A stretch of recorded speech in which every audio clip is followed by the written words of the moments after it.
to think about things that support our mitochondrial function. Because as estrogen declines, so does our mitochondrial function. Our nervous systems become dysregulated when we lose our hormones. So regulating our nervous system becomes crucial for having a good night's sleep. Are you struggling with sleep issues, mood, anxiety that you've never had before, or maybe not had for a long time, and now all of a sudden you do again? Maybe it's perimenopause. If you're 35 or older, you may want to consider checking your estrogen and progesterone and your FSH and looking at your symptoms to see if you're in perimenopause. Because not only do the declines and extreme fluctuations of estrogen and progesterone affect your sleep and mood and nervous system and anxiety and all of that, but it also affects your mitochondrial function, which is largely being ignored for women at this phase of life. So yes, taking HRT is going to help, but also, exogenous hormones are never going to be as good as our own endogenous hormones. So along with considering supplementing with estrogen and progesterone, we also want to think about things that support our mitochondrial function. Because as estrogen declines, so does our mitochondrial function. So what are some of the things that we look at? This is part of the reason why biohacking tools and longevity movements do so well in this age group, because they're so responsive to them. So things like red light can be highly effective.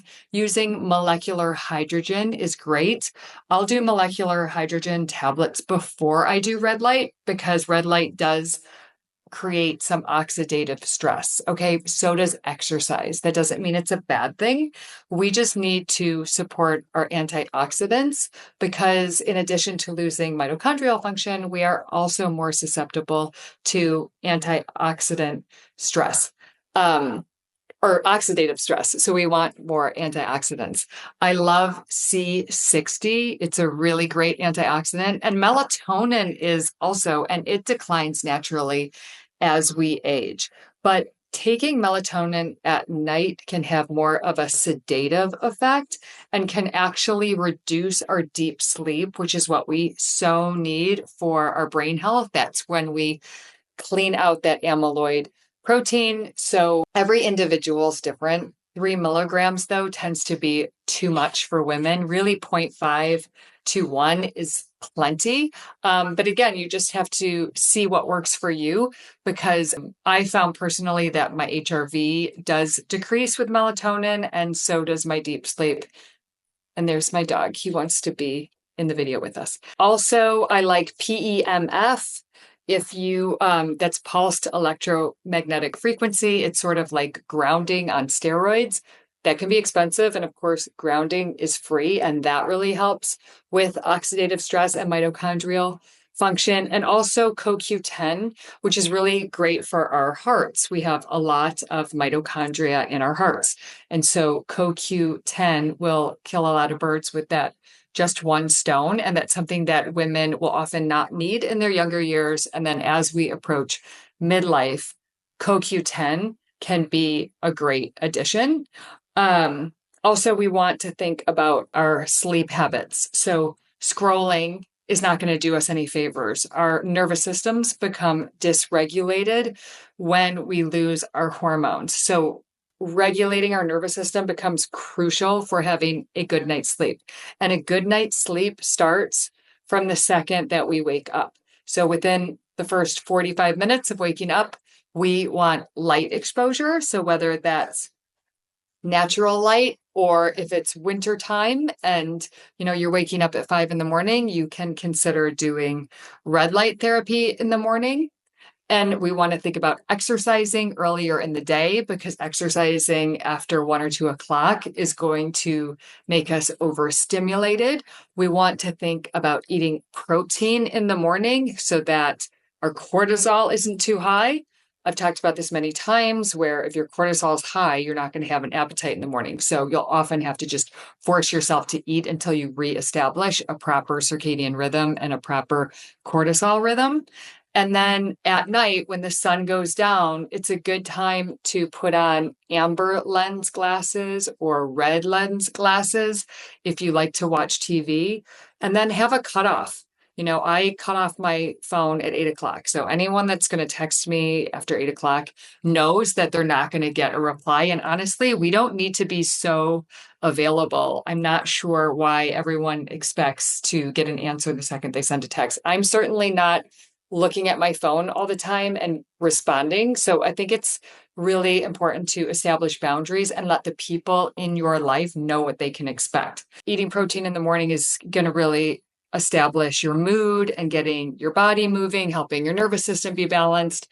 You will probably need to add some methylation support, like methylated B vitamins. That helps a lot with mood. I won't get into the details on this YouTube video. I'll do it again on another one, but there's a big difference between methylated and synthetic B vitamins. A lot of women have an MTHFR mutation and they need them methylated. So I just kind of assume everyone does. And I give them the proper form of B vitamins. Most of us, I believe 9 out of 10 people roughly, are magnesium deficient, and that can be a huge help.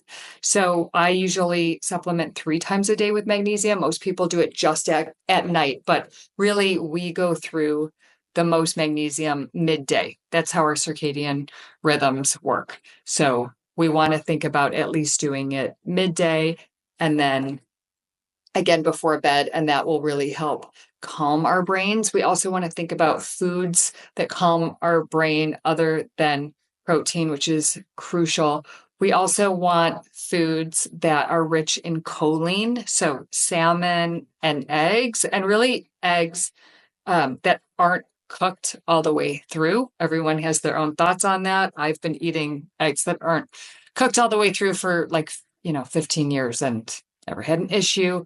That's an individual decision, but you really want that choline. And also you can supplement with choline, but most of them are plant-based. And I'm a practitioner with Dr. Goodenow.